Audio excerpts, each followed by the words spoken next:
ఎంతమందికి మరి ఈ సంవత్సరము వాగ్దానం అర్థమైందో నాకు తెలియదు. ఒక్కసారి నేను గుర్తు చేసిన తర్వాత మరి ఈరోజు వాక్యంలోనికి వెళ్తాను. మన మధ్యలో కనిపిస్తున్నటువంటి మన సహోదరులు తమ్ముడు కృష్ణని బట్టి నిజంగా దేవుని స్తుతిస్తున్నాను. తమ్ముడు, మీ మెసేజెస్ అన్నీ కూడా నేను రెగ్యులర్గా ఫాలో అవుతున్నాను, వింటున్నాను. మిమ్మల్ని బట్టి నేను దేవుని ఘనపరుస్తున్నాను, అమ్మగారిని బట్టి కూడా దేవుని మహింపరుస్తూ ఉన్నాను.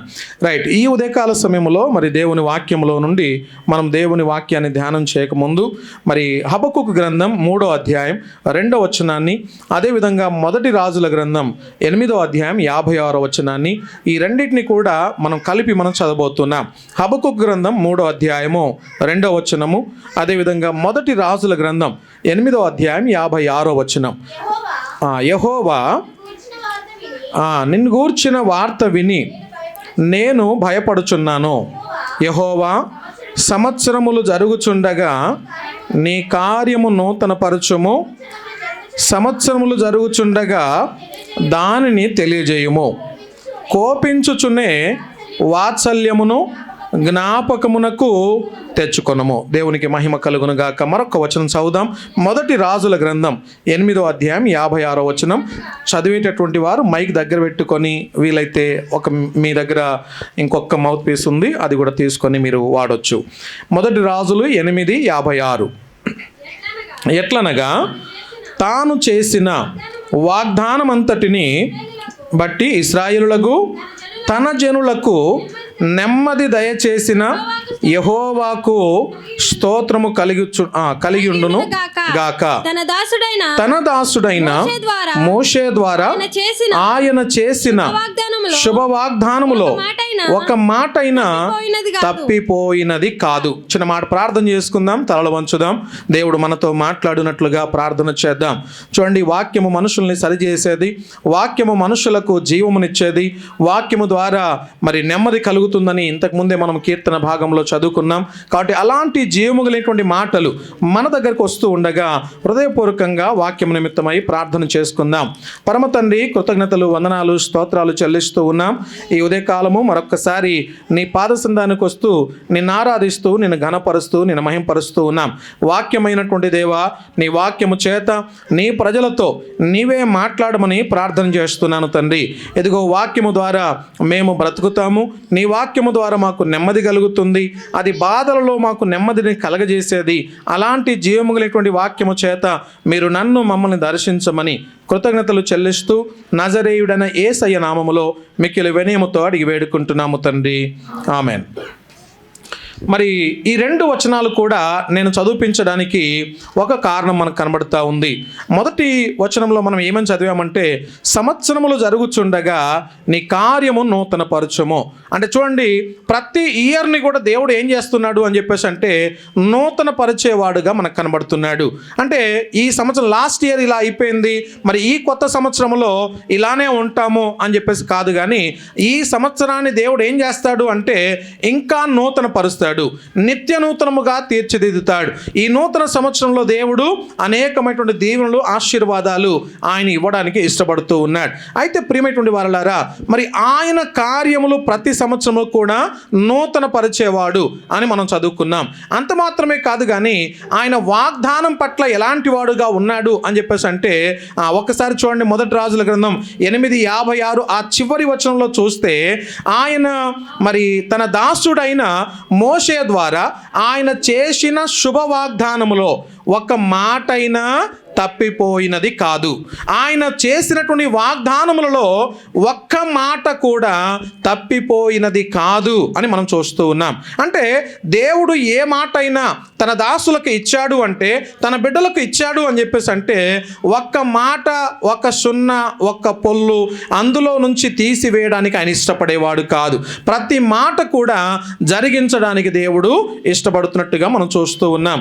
2024లో మరి మనం మాట్లాడుకున్నటువంటి ఒక మాట, లేక మనం పరిశుద్ధాత్మ దేవుని యొక్క సహాయము చేత ఆ సంవత్సరానికి ఒక పేరు పెట్టుకున్నాం. ఏమని పేరు పెట్టాం గుర్తుందా మీకు? 2024 లాస్ట్ ఇయర్ ఒక మాట మాట్లాడుకున్నాం. ఏమని? పతాక్ దాలెత్. పతాక్ దాలెత్. పతాక్ దాలెత్ అనే మాటకు అర్థం ఏంటో చెప్తారా? ఓపెన్ డోర్ అని చెప్పేసి మాటను మనం మాట్లాడుకున్నాం. ఈ సంవత్సరంలో దేవుడు చాలా మందికి నూతనమైనటువంటి మార్గాలు తెరుస్తాడు, నూతనమైనటువంటి ద్వారాలు తెరుస్తాడు అనే మాట మాట్లాడుకున్నాం. అది ఎక్కడుంది అని చెప్పేసి అంటే మనకు ప్రకటన గ్రంథం 3వ అధ్యాయము 8వ వచనం ప్రకారంగా ఆ మాటలు మాట్లాడుకున్నాం. ఇదిగో తలుపు నీ ఎదుట తీసి ఉంచి ఉన్నాను, దానిని ఎవడును వేయనేరడు. అంటే దేవుడు ఒకవేళ తలుపు తీస్తే దాన్ని మూయగలిగినటువంటి వాడు ఈ లోకంలో ఎవడు లేడు. సో దేవుడు తలుపు తెరిచేవాడు, ఆయన మనకు సహాయకుడుగా ఉండేటటువంటి దేవుడు అనే విషయాన్ని మనం ఈ మాటల ద్వారా గత సంవత్సరం అంతా కూడా ధ్యానం చేశాం. ఆ మాటల ద్వారా దేవుడు మనతో మాట్లాడుకుంటూ వచ్చాడు. అయితే ఈ సంవత్సరాన, ఈ 2025వ సంవత్సరాన, ఈ సంవత్సరానికి కూడా ఒక మాటను మనము జ్ఞాపకం చేసుకున్నాం. ఏ మాట చెప్తారు మీరు? ఎవరికైనా గుర్తుందా ఇప్పటివరకు? నిష్మత్ ఎల్ షడై అనేటటువంటి పేరును ఈ సంవత్సరానికి మనం ఒక నామకరణం చేసుకున్నాం. ఈ సంవత్సరానికి దేవుడు ఇచ్చినటువంటి ఒక మాట ఏంటంటే నిష్మత్ ఎల్ షడై. నిష్మత్ అనేటటువంటి మాటను మరి ఏమని జ్ఞాపకం చేశాను? నిష్మత్ అంటే అర్థం ఏంటి? నిష్మత్ అంటే మరి సోల్ లేక శ్వాస అని చెప్పేసి అర్థము. ఆ తర్వాత ఎల్ షడై అనేటటువంటి మాటకు అర్థం ఏంటంటే సర్వశక్తిమంతుడు అని చెప్పేసి అర్థం. చెప్దామా ఒకసారి? నిష్మత్ అంటేనేమో ద బ్రీత్ ఆఫ్ సోల్ అని చెప్పేసి అంటాము, లేకుంటే the Almighty, the breath of the Almighty, the breath of the Almighty. ఈరోజు వాక్య అంశం ఏంటంటే the breath of the Almighty. చూడండి, దేవుడు ఒకవేళ తన శ్వాసను తన ప్రజల మీదికి పంపిస్తే ఎలా ఉంటుంది అని చెప్పేసి మనం వాగ్దానం ద్వారా చూసాం. అది ఎలా ఉంటుంది అని చెప్పేసి అంటే మొట్టమొదటిగా చూసాం ఏంటంటే ఎండిపోయినటువంటి ఎముకలు. ఎండిపోయిన ఎముకలు. హెజ్కేలు గ్రంథము 37వ అధ్యాయము 1 నుంచి 14 వచనాల వరకు మనం చదవగలిగితే ఎండిపోయినటువంటి ఎముకలను దేవుడు ఎలా తిరిగి జీవింపజేస్తాడు అనే మాటలు మనం చూసాం. ఒక్కసారి చదువుతారా? 1, 2, 3 వచనాలు. హస్తము వచ్చినప్పుడు తోడుకొని పోయి ఎముకలతో నిండి ఉన్న లోయలో దింపాడు. ఆయన వాటి మధ్య నన్ను ఇటు అటు నడిపించుచుండగా ఎముకలు అనేకములు ఆ లోయలో కనబడ్డాయి. అది కేవలము ఎండిపోయినవి. ఆయన నరపుత్రుడా, ఎండిపోయిన ఈ ఎముకలు బ్రతకగలుగుతాయా అడగగా, ప్రభువా యెహోవా నీకే తెలియనని నేనంటిని. చాలండి. ఇక్కడ మరి ఎండిపోయినటువంటి ఎముకలు నరపుత్రుడా బ్రతుకుతాయా అని చెప్పేసి దేవుడు అడుగుతున్నాడు హెజ్కేలు ప్రవక్తను. అప్పుడు వెంటనే అతను జ్ఞానంతో చెప్పిన మాట ఏంటో తెలుసా? ప్రభువా, ఎండిపోయినటువంటి ఎముకలు గనక బ్రతుకుతాయో లేదో నీకు మాత్రమే తెలుసు, అది నా వల్ల కాదు. ఎందుకంటే నేను నరపుత్రుణ్ణి, నేను మానవ మాతృణ్ణి. మానవ మాతృనికి అందనటువంటి విషయాలు, మన జ్ఞానానికి అతీతమైనటువంటి విషయాలు ప్రపంచంలో ఎన్నో ఉన్నాయి. మనకు తెలియనటువంటి విషయాలు, అర్థం కానటువంటి సంగతులు ఎన్నెన్నో ఉన్నాయి. అయితే దేవుడు అంటున్నాడు, నరపుత్రుడా బ్రతుకుతాయా అంటే అది నీకే తెలియను అని చెప్పేసి అంటున్నాడు. నీకే తెలియను అన్న తర్వాత ఎలా బ్రతుకుతాయో, బ్రతకడానికి గల ఉద్దేశం ఏంటో ఇప్పుడు దేవుడు జ్ఞాపకం చేస్తున్నాడు. ఎలా బ్రతుకుతాయంటే ఆ ఎముకలు ఒకసారి చెప్పండి, చదవండి. జీవాత్మ నలుదిక్కుల్లో నుండి జీవాత్మ వస్తుంది. హతులైనటువంటి వారు వీరు బ్రతుకున్నట్లు వారి మీద ఊపిరి విడువుము. రండి, ఇక్కడ మనం చూస్తే నలుదిశల నుండి ఏమొస్తుందంట? దేవుని యొక్క ఆత్మ వచ్చి ఆ ఎండిపోయినటువంటి ఎముకల్ని తిరిగి బ్రతికించగలదు. దేవునికి మహిమ కలుగునుగాక. హల్లెలూయా. చేతులెత్తి చెప్దాం హల్లెలూయా. దేవునికే మహిమ. ఎండిపోయినటువంటి ఎముక ఎక్కడైనా బ్రతుకుతుందా నరపుత్రుడా అని చెప్పేసి అంటే ఇప్పుడు ఈయన అంటున్నాడు, ఏమో ప్రభు అది నీకే తెలుసు అని చెప్పేసి అనగానే ఇప్పుడు దేవుడు అంటున్నాడు, నలుదిశల నుండి నా ఆత్మను నేను రప్పిస్తాను. ఆ ఎండిపోయినటువంటి ఎముకల మీద మాంసం ధరించుకుంటుంది. దానికి ఇంకా ఒకసారి చదవండి ఆ మాట. వచనం ఎక్కడ ఉంది? 6వ వచనం చదవండి బ్రదర్.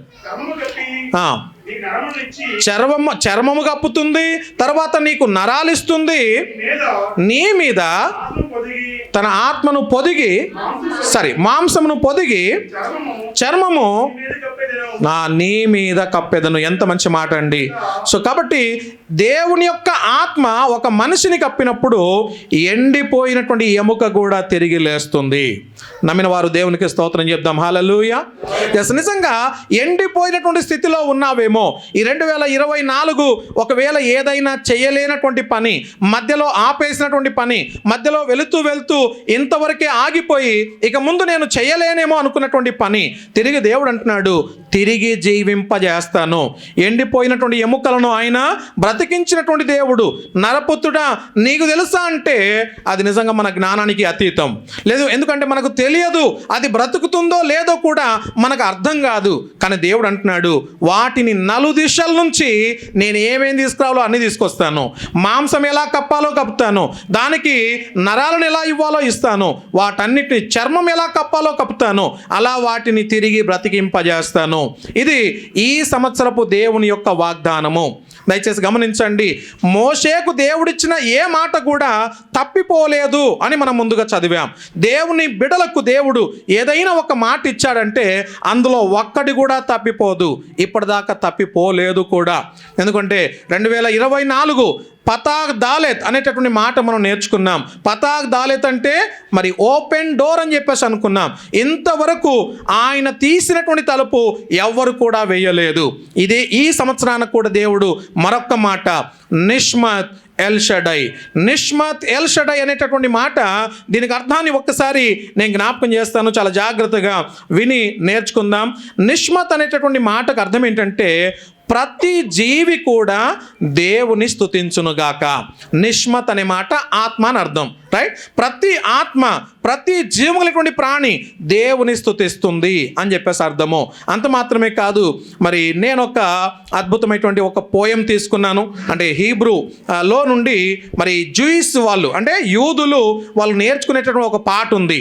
ఆ పాటలో నుండి కొన్ని మాటలు నేను ఇంగ్లీష్లో ఉన్న దాన్ని తిరిగి నేను తెలుగులోకి ట్రాన్స్లేషన్ చేసుకొని నేను ఇలా రాసుకున్నాను. ఒకసారి ఈ మాటలు జాగ్రత్త వినండి. ప్రతి జీవి యొక్క ఆత్మ నీ నామమును స్తుతించును. మా దేవుడైన యెహోవా శరీరముతో ఉన్న వాటి అన్నిటినీ ఆత్మవైన నిన్ను మహిమపరుస్తూ ఉన్నాము. శాశ్వతము నుండి శాశ్వతము వరకు నీవే దేవుడవు. నీవు తప్ప మాకు రాజు, విమోచకుడు లేదా రక్షకుడు లేరు. విముక్తుడు, రక్షకుడు, సంరక్షకుడు మరియు కరుణామయుడు. ఏ కష్టాలు, ఏ బాధల వల్ల, ఎలాంటి బాధల్లోనైనా, ఎలాంటి సమయంలోనైనా నీవు తప్ప మాకు రాజు లేడు. ఆదియు అంతమునైన వాడవు నీవే. సమస్త సృష్టికి దేవుడవు నీవు. అన్ని తరములకు అధిపతివి నీవు. స్తుతుల మూలమున కీర్తింపబడినటువంటి వాడవు నీవు. అంత మాత్రమే కాదు, నీ ప్రపంచమును దయతో, కరుణతో నడిపించేటటువంటి వాడవు. దాన్ని ఇంగ్లీష్లో ఇలా అన్నారు, అడోనై అన్నారు. అడోనై అనేటువంటి మాటకు తిరిగి సర్వశక్తిమంతుడు అని చెప్పేసి అర్థం. తర్వాత చూడండి, మరి ఆయన కునకడు, నిద్రపోడు. నిద్రించిన వారిని మేలుకొలిపినటువంటి వాడు, బందీగా ఉన్నటువంటి వారిని విడుదలిచ్చేటటువంటి వాడు, పడిపోయినటువంటి వారిని లేవనెత్తేవాడు, కృంగిపోయినటువంటి వారిని బలపరిచేటటువంటి దేవుడు. ఈ మాటలన్నీ కూడా ఏ మాటకు సంబంధించాయో తెలుసా? నిష్మత్ అనేటటువంటి మాటకు సంబంధించింది. నిష్మత్ అనేది హీబ్రూ పదము. ఆ హీబ్రూ పదం ఎలా వాడతారు అంటే, ఒక యూదులు వాళ్ళు ఒక పాట పాడుకుంటారు. ఆ పాటలో నిష్మత్ అనే వర్డ్, నిష్మత్ అనే ప్రేయర్ ఉంటుంది. ఆ నిష్మత్ అనే ప్రార్థనలో ఉండే ఈ మాటలు ఏమని ప్రార్థన చేస్తున్నారు? నీవు తప్ప మాకు ఇంకెవరు రాజు లేరు. నీవు తప్ప మనం బ్రతికించేవాడే లేడు. సర్వ సృష్టిని సృష్టించిన సృష్టికర్తవు నీవు అద్భుతమైనటువంటి దేవుడు అంటూ వారు పాడినటువంటి పాటను నేను మాటల రూపంలో జ్ఞాపకం చేశాను. కాబట్టి నిష్మత్ అనేటటువంటి ఈ పదము ఎంతో అమూల్యమైనటువంటి పదము. ఈరోజు మరి నిష్మత్ లేక సర్వశక్తిమంతుడు, సర్వశక్తిమంతుని శ్వాస అనేటటువంటి ఈ మాట ఏదైతే ఉందో దీన్ని మనం ధ్యానం చేస్తూ ఉన్నాం. ఒక్కసారి నా వైపు జాగ్రత్త వినండి. నిష్మత్ అనే పదానికి అర్థమైంది. ఆ తర్వాత ఇప్పుడు ఎల్ షడై అనే పదాన్ని జ్ఞాపకం చేసుకుందాం. చేసుకుందాం. ఎల్ షదై, ఎంతమంది విన్నారు ఈ మాట? మనం చాలాసార్లు పాడబడేటప్పుడు కూడా ఎల్ షడై ఎల్ షడై, తర్వాత సర్వశక్తిమంతుడా అని పాడతాం కదా. అలానే ఎల్ షదై అనేటటువంటి పదాన్ని మనం బైబిల్ అంతట్లో కూడా వెతకగలిగితే 7 సార్లు మనకు కనబడుతుంది బైబిల్ అంతట్లో. 7 టైమ్స్. ఓకే, 7 టైమ్స్ మనకు కనిపించే వర్డ్ ఏంటంటే ఎల్ షదై. ఈ ఎల్ షదై అనేటటువంటి పదానికి సర్వశక్తిమంతుడు, లేక ఇంగ్లీష్లో అయితే ఆల్మైటీ గాడ్ అని చెప్పేసి అన్నా. ఈ సర్వశక్తిమంతుడు అని రాసి ఉన్న 6 సందర్భాలను నేను మీ ముందు ఉంచడానికి ఇష్టపడుతున్నాను. 6 సందర్భాలలో ఎల్ షడై అనే పదాన్ని మనం చూస్తాం. రాసి ఉన్నటువంటి ప్రతి స్థలంలో కూడా ఎలాంటి అద్భుతమైనటువంటి మాట అక్కడ వాడబడిందో దాన్ని కూడా నేను మీకు జ్ఞాపకం చేస్తాను. ఒకసారి రండి, మనం దేవుని వాక్యంలో నుండి ఒక 6 వచనాలను మనం చూడబోతున్నాం. ఎల్ షడై అనేటటువంటి పదము 6 సందర్భాల్లో ఎలా వ్రాయబడిందో. ద ఫస్ట్ మెన్షన్ అనేది చాలా ఇంపార్టెంట్ బైబిల్లో. ఎక్కడైనా ఈ పదం వచ్చింది అంటే మొట్టమొదటిసారిగా ఎక్కడ రాయబడి ఉంది, మొట్టమొదటిసారిగా రాయబడిందంటే దానికి ఒక ప్రాధాన్యత ఉంటుంది అని చెప్పేసి అర్థం. రైట్, మొట్టమొదటిసారిగా రాయబడిన సందర్భాన్ని జ్ఞాపకం చేస్తాను. ఆది కాండము చూడండి ఒకసారి దయచేసి దేవుని వాక్యంలో నుండి ఈ మాటలు మనం చదువుదాం. మొట్టమొదటిగా ఆది కాండం 17వ అధ్యాయము 1 నుంచి 8 వచనాల వరకు మనం చదవగలగాలి. దయచేసి అబ్రహాము ఏండ్లైనప్పుడు చూడమ్మా. ప్రత్యక్షమై నేను సర్వశక్తి గల దేవుడను తన సన్నిధిలో నడుచుచు నిందారహితుడవై ఉండుము, నాకును నీకును మధ్య నిబంధన నియమించి నిన్ను అత్యధికముగా అభివృద్ధి పొందించెదను అతనితో చెప్పెను. అబ్రహాము సాగిలపడి ఉండగా మాట్లాడి ఇదిగో నేను నియమించిన నిబంధన నీతో చేసి ఉన్నాను. నీవు అనేక జనములకు తండ్రి వగుదువు, మరియు ఇక మీదట నీ పేరు అబ్రహాము అనబడదు. నీవు అనేక జనములకు తండ్రివిగా నియమించి తిని కనుక నీ పేరు అబ్రహాము అనబడుతుంది. చాలండి, ఇక్కడ మనం చూస్తున్నాము అబ్రహాముకి ఎన్ని ఇయర్స్ అంట? 99 ఇయర్స్. 99 సంవత్సరాల యవనస్తుడు అందామా, ఏమందాం? మధ్య వయస్సుడా, ఏ వయసు అన్నాం? 99 99 ఇయర్స్ అంటే సూపర్. లేకుంటే సిటిజన్, ఏ సిటిజన్? సీనియర్ సిటిజన్ కింద లెక్క. 99 సంవత్సరాల వయసు కలిగినటువంటి అబ్రహాము. మరి శారమ్మకి ఎంత వయసు? ఎంత వయసు? 90 సంవత్సరాలు. 90 సంవత్సరాలు కలిగినటువంటి శారా, 99 సంవత్సరాలు కలిగినటువంటి అబ్రహాము. వీరి ద్వారా పిల్లలు పుట్టడం అనేది అసాధ్యము. చూడండి, నేను సర్వశక్తిమంతుడను అని వచ్చిన ప్రతిసారి కూడా అసాధ్యమైనటువంటి కార్యాలనే దేవుడు చేశాడు. అందుకనే ఆయన సర్వశక్తిమంతుడయ్యాడు. దేవునికి స్తోత్రం చెప్దాం. హల్లెలూయా.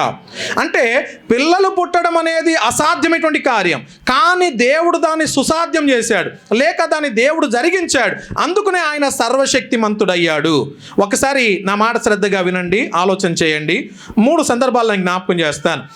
మొట్టమొదటిగా మొత్తం చీకటే ఉంది, అంతా కూడా అగాధమే ఉంది. దేవుడు అన్నాడు వెలుగు కలుగునుగాక. వెలుగు కలిగిందా? లెట్ దేర్ బి లైట్ అని చెప్పేసి అంటే లైట్ వచ్చేసింది.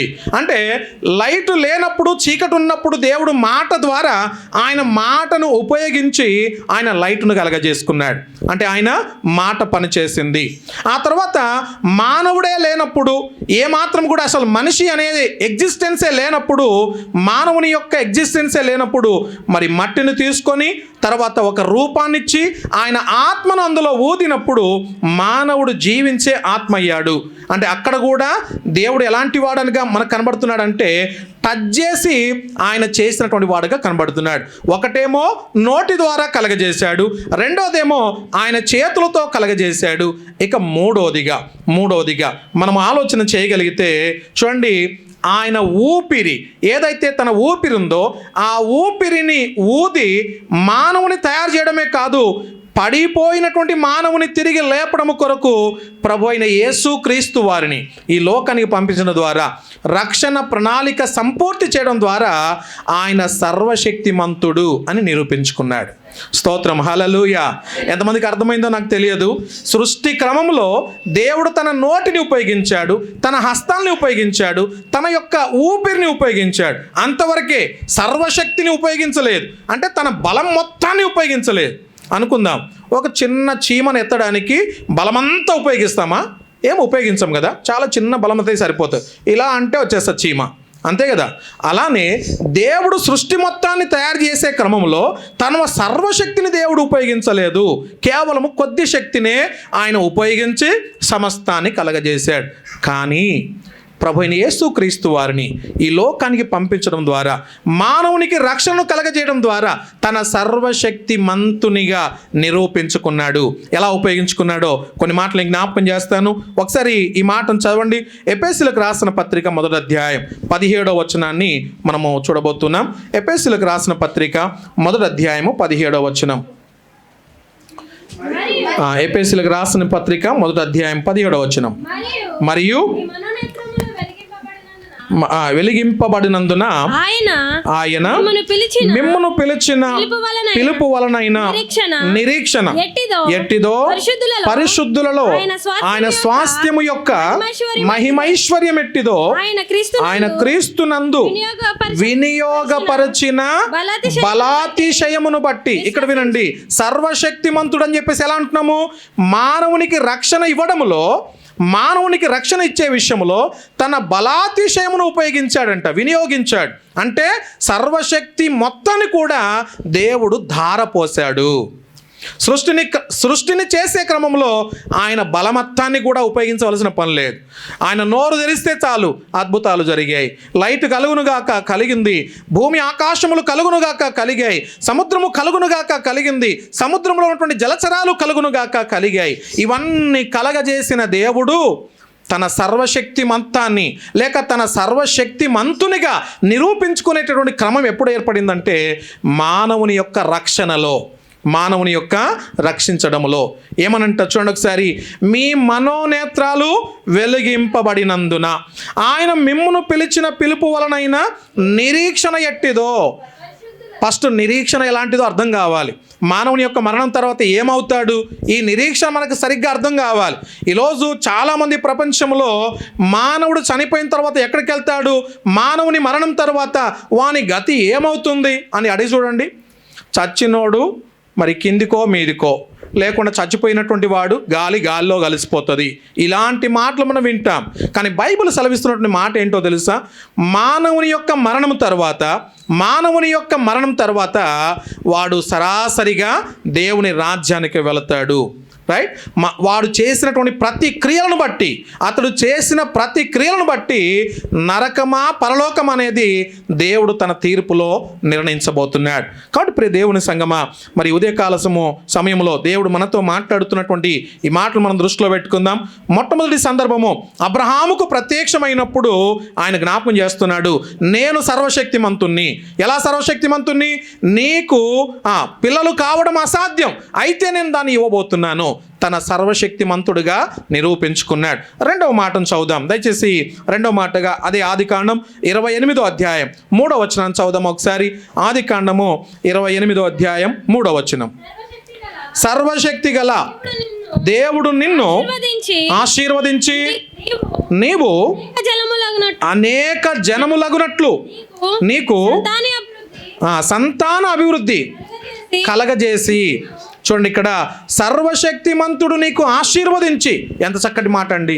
అంటే సర్వశక్తిమంతుడు ఏం చేస్తాడంట? ఆశీర్వదించేవాడు. ఎవరి జీవితాల్లో సర్వశక్తిమంతుడైన దేవుడు ఉంటాడో వారు ఆశీర్వదించబడతారు. ఆదికాండం 28 ఏ వచనం చదివాము? 3. అది రెండవ సందర్భం. ఇక మూడవ సందర్భాన్ని జ్ఞాపకం చేస్తాను. అంటే అబ్రహాముకు దేవుడు నేను సర్వశక్తిమంతుడను అని చెప్పుకున్నాడు. తర్వాత ఇస్సాకుకు దేవుడు నేను సర్వశక్తిమంతుడను అని చెప్పుకున్నాడు. తర్వాత ఎవరికి చెప్పాలి? యాకోబుకి చెప్పాలి. ఒక్కసారి చూడండి, ఆ మాట కూడా చదవండి ఒకసారి. యాకోబుకు చెప్పినటువంటి సందర్భం 35వ అధ్యాయం ఆదికాండం 35:11 వచనాన్ని మనం చదువుదాం. మరియు దేవుడు నేను సర్వశక్తిగల దేవుడను, సర్వశక్తి గల దేవుడను, నీవు ఫలించి అభివృద్ధి పొంది జనముల జనములకు ఆ, నీ వల్ల కలుగుతాయి. దేవునికి స్తోత్రం. ఫలాలు ఫలించడానికి ఇక్కడ చూడండి, అబ్రహాముకు సంతానము లేదు, సంతానము కలగజేయడానికి సర్వశక్తిమంతుడు రావాల్సి వచ్చింది. తర్వాత పిల్లలను ఆశీర్వదించడానికి అనగా ఇస్సాకు యొక్క పిల్లలను ఆశీర్వదించడానికి సర్వశక్తిమంతుడు రావాల్సి వచ్చింది. లేక ఎల్ షడై దేవుడు ఆడ ప్రత్యక్షం కావాల్సి వచ్చింది. ఇక అబ్రహాము, ఇస్సాకు, యాకోబుల విషయంలో యాకోబు దగ్గర కూడా మనం చూసాము, ఫలాలు ఫలించడానికి సర్వశక్తిమంతుడు ప్రత్యక్షమవుతున్నాడు. దేవునికి స్తోత్రం చెప్దాం. హల్లెలూయా. రెండు చేతులు పైకెత్తి హల్లెలూయా. ఎంతమందికి నా మాటలు అర్థమవుతున్నాయో నాకు తెలియదు, కానీ నేను నమ్ముతున్నాను ఈ మాట ద్వారా ఈ 2025 మనం ఫలాలు ఫలించే వారముగా, అంత మాత్రమే కాదు, సంతులేని దాన్ని ఇల్లాలుగా చేస్తానన్న ఆయన వాగ్దానము తిరిగి మనము పొందబోతూ ఉన్నాం. స్తోత్రం. హల్లెలూయా. దేవునికి మహిమ కలుగును గాక. ఇక 3వ సందర్భం అయిపోయింది. 4వ సందర్భం 43వ అధ్యాయం, ఆదికాండం 43వ అధ్యాయం 14వ వచనం. 43:14. ఆ మనుష్యుడు ఇతర సహోదరుని బెన్యామీనును మీకు అప్పగించినట్లు ఆ, సర్వశక్తుడైన దేవుడు సర్వశక్తిమంతుడైన దేవుడు ఆ మనుష్యుని ఎదుట మిమ్మును కరుణించునుగాక. సర్వశక్తిమంతుడు. ఎంత మంచి మాట. యాకోబు తన పిల్లలకు ఆశీర్వదిస్తున్నాడు. ఎందుకో తెలుసా? తాను ఫస్ట్ అనుభవించాడు. ఈ సర్వశక్తిమంతుని యొక్క ఆశీర్వాదాలు ఎలాంటివో, ఆ సర్వశక్తిమంతుడు దీవిస్తే ఎలా ఉంటుందో ముందుగా తాను అనుభవించాడు. ఇప్పుడు ఆ ఆశీర్వాదాన్ని తన పిల్లల మీదకి ఇస్తూ ఉన్నాడు. సో యాకోబు యొక్క ఆశీర్వాదం తన పిల్లల మీదకి. అది 4వ సందర్భం. ఇక 5వ సందర్భం నిర్గమకాండం 1వ అధ్యాయం 6వ వచనం. నిర్గమకాండం 1వ అధ్యాయం 6వ వచనం. అన్నదమ్ములందరూ అందరూ చనిపోయిరి. ఇశ్రాయేలీయులు బహు సంతానము గలవారై అభివృద్ధి పొంది విస్తరించి అత్యధికముగా ప్రబలిరి. ప్రదేశము వారితో నిండి ఉండెను. అప్పుడు యోసేపును ఎరుగని క్రొత్త రాజు ఐగుప్తును ఏలన ఆరంభించెను. అతడు తన జనులతో ఇట్లా నేను, ఇదిగో ఇశ్రాయేలు సంతతి అయిన ఈ జనము మనకంటే విస్తారముగాను బలిష్టముగాను ఉన్నది. వారు విస్తరింపకుండునట్లు మనము వారి ఎడల యుక్తిగా జరిగించదుము రండి. లేని ఎడల యుద్ధము కలిగినప్పుడు కూడా మన శత్రువులతో చేరి మనకు విరోధముగా యుద్ధము చేసిన ఈ దేశములో నుండి వెళ్ళిపోదురేమో. కాబట్టి వారి మీద పెట్టిన భారములలో వారిని శ్రమ పెట్టుటకు వెట్టి పనులు చేయించి. ఒకసారి పైనుంచి మనం చదువుకుంటూ వస్తే, దేవుడు ఇశ్రాయేలు ప్రజల పట్ల ఎలాంటి సర్వశక్తివంతాన్ని చూపించాడో, లేక తన యొక్క శక్తిని చూపించాడో ఆ విషయం మనకు అర్థమవుతుంది. ఆదికాండం అన్నప్పుడు ప్రారంభ గ్రంథం మన అందరికీ తెలుసు. నిర్గమకాండం అన్నప్పుడు, నిర్గమము అంటే అర్థం ఏంటి? నిర్గమం అంటే ప్రయాణం లేక కదులుట, ఒక దగ్గర నుంచి మరొక దగ్గరికి కదలడం అని చెప్పేసి అర్థం. వాళ్ళు నిర్గమము అయిపోతా ఉన్నారు అంటే కదులుతూ ఉన్నారు, వారు ప్రయాణం చేసుకుంటూ వెళ్తున్నారు. ఇలాంటి ఈ ప్రయాణంలో మనం చూస్తున్నటువంటి మాట ఏంటంటే, సర్వశక్తిమంతుడైన దేవుడు మరి ఆయన ఇశ్రాయేలు ప్రజలకు తోడై ఉండి వారికి ఎలా కనాను దేశానికి చేర్చాడో, పాలు తేనెలు ప్రవహించే దేశానికి చేర్చాడో ఆ సంగతులు మనం గమనిస్తూ ఉన్నాం. ఇది 5వ మాట. ఇక 6వ మాట చివరిగా హెజ్కేలు గ్రంథం 10వ అధ్యాయం 3 నుంచి 5 వచనాలు. హెజ్కేలు గ్రంథము 10వ అధ్యాయము 3 నుంచి 5 వచనాల వరకు మనం చదువుదాం. దయచేసి ఎవరైనా చదవండి దయచేసి.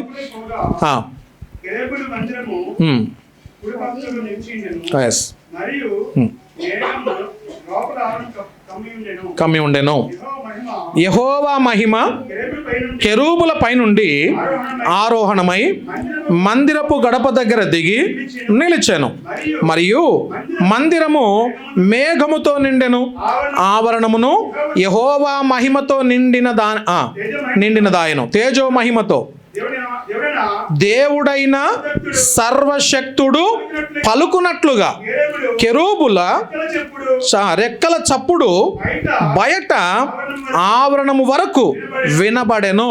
కేరేబులు కెరూబులు మధ్య నుండి చక్రముల దగ్గర నుండి అగ్ని తీసుకొనుమని ఆయన ఆయన అవిసె నేల బట్ట బట్ట ధరించుకున్న వానికి ఆజ్ఞ ఇయ్యగా అతడు లోపలికి పోయి చక్రము దగ్గర నిలిచాను. దేవునికి స్తోత్రం, హల్లెలూయా. ఇక్కడ మరి 5వ వచనంలో మనం చదువుతున్నాము, దేవుడైన సర్వశక్తుడు. హల్లెలూయా. దేవుడు ఎవరు చెప్పండి ఇప్పుడు? సర్వశక్తిమంతుడు. నిష్మత్ ఎల్ షడై అంటే ఆయన ఊపిరి మన మీద ఊదబడును గాక, లేకుంటే ఆయన ఊపిరి మన మీద ఉండును గాక. దేవుడు ఊపిరిని గనక ఊదితే ఎండిపోయిన ఎముకలు లేచి నిలబడతాయి. మన జీవితాలు ఆశీర్వాదంలోకి నడిపించబడతాయి. ఫలింపు లేనటువంటి జీవితాలు, ఎండిపోయినటువంటి ఎముకలు ఎలా అయితే తిరిగి జీవింపజేస్తాడో అలానే మన జీవితాలను కూడా ఆయన బాగు చేస్తాడు. అబ్రహామును చూసాం, ఇస్సాకును చూసాం, యాకోబును చూసాం. వారి ఆశీర్వాదాలు, వారి పిల్లల మీద వారు ఉంచినటువంటి ఆశీర్వాదాలను చూసాం. అంత మాత్రమే కాదు, ఇశ్రాయేలు ప్రజలు ఐగుప్తులో నుండి కానాను దేశానికి చేరేటప్పుడు మరి దేవుడు సర్వశక్తిమంతుడుగా వారిని ఏ విధంగా గ్రద్ద రెక్కల పైన మోసుకొని వెళ్ళాడో ఆ సంగతులు కూడా మనం చూసాం. దయచేసి తల వంచుదాం, కళ్ళు మోసుకుందాం. ఈ రోజు కొరకు దేవుడు మనతో మాట్లాడుతున్న ఈ మాటలన్నిటిని బట్టి దేవునికి వందనాలు చెల్లిస్తూ చిన్న మాట ప్రార్థన చేసుకొని ఈ మాటల్ని మనం ముగిస్తాం. ఈరోజు సర్వశక్తిమంతుడైన దేవుడు నాకు కూడా తోడై ఉండాలి. నీ రక్షణ ప్రణాళికలో నిన్ను రక్షించడములో ఆయన సర్వశక్తిని ధారపోశాడు, వినియోగించాడు. ఎంత చక్కటి మాటలు కదా. నిజంగా నిన్ను నన్ను రక్షించడానికి పాప ఊబిలో పడి ఉన్నటువంటి మనల్ని, పాపము చేత కొట్టుమిట్టాడుతున్నటువంటి మనల్ని ఆయన తన కృప చేత మనల్ని రక్షించుకున్నాడు. ఆయన రక్షణ ఎంత గొప్పది. లోకంలో ఎంతో మంది ఉండగా నీవే దేవునికి ఎందుకు స్పెషలో తెలుసా? నీ కొరకు తన ప్రాణాన్ని పెట్టి నిన్ను రక్షించడానికి తాను కూడా సిలువ ఎక్కినటువంటి వాడుగా, సమాధిలో ఉండి తిరిగి లేచినటువంటి వాడుగా ఉన్నాడు, తిరిగి రాబోతూ ఉన్నాడు. ఆ దేవునికి మనము హృదయపూర్వకంగా ఒక మాట వందనాలు చెల్లిద్దాం. వాక్యం కొరకు చిన్న మాట ప్రార్థన. పరమ తండ్రి, కృతజ్ఞతలు, వందనాలు, స్తోత్రాలు చెల్లిస్తూ ఉన్నాం. ఈ మధ్యాహ్న వేళ విన్నటువంటి ప్రతి మాట మా హృదయాలలో పదిలపరచమని ప్రార్థన చేస్తున్నాను. సర్వశక్తిమంతుడవుగా ఈ 2025 అంతా కూడా నిష్మత్ ఎల్ షడై అనేటటువంటి దేవుడవుగా మీరు మమ్మల్ని నడిపించబోతున్న మీ కృపను బట్టి నీకు స్తోత్రాలు చెల్లిస్తూ ఉన్నాం. గడిచినటువంటి 2024 పతాక్ దాలేత్ అనేటువంటి మాట ద్వారా మీరు మమ్మల్ని ధైర్యపరిచారు, బలపరిచారు. మీరు ఎన్నో డోర్స్ని ఓపెన్ చేశారు, వాటిని ఎవ్వరూ కూడా మూయలేకపోయారు. ఈ సంవత్సరాన, ఈ 2025వ సంవత్సరాన ఎదుగునైనా ఎండిపోయినటువంటి ఎముకలను సైతం తిరిగి జీవింపజేస్తానన్న నీ సర్వశక్తిమంతుని యొక్క శక్తిని మేము జ్ఞాపకం చేసుకుంటూ ఈ సంవత్సర కాలమంతా నిన్ను ఘనపరిచి మహింపరిచే కృప మా అందరికీ దయచేయమని ప్రత్యేకంగా ద లైట్ హౌస్ ఫెలోషిప్ సంఘానికి, సార్వత్రిక సంఘానికి మీరు దయచేయవలసిందిగా నజరేయుడైన యేసయ్య నామములో మిక్కిలి వినయముతో అడిగి వేడుకుంటున్నాము తండ్రి, ఆమేన్. దయచేసి అందరం లేచిన పడదాం.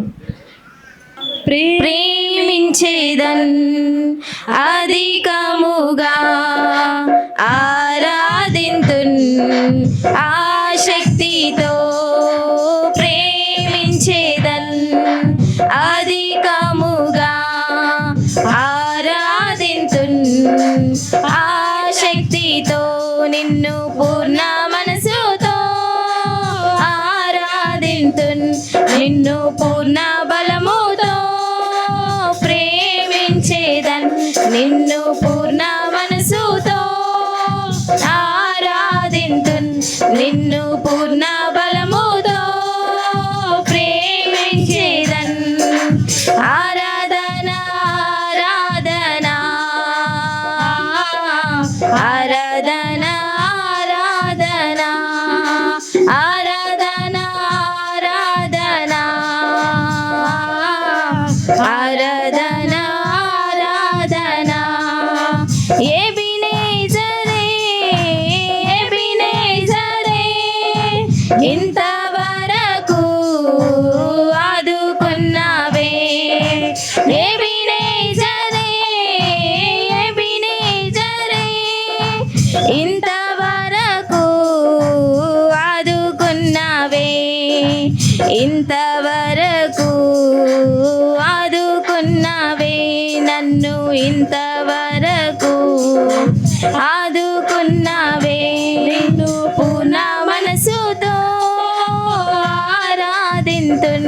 నిన్ను పూర్ణ బలముతో ప్రేమించేదన్, నిన్ను పూర్ణ మనసుతో ఆరాధింతున్, నిన్ను పూర్ణ బలముతో ప్రేమించేదన్. ఆరాధన ఆరాధన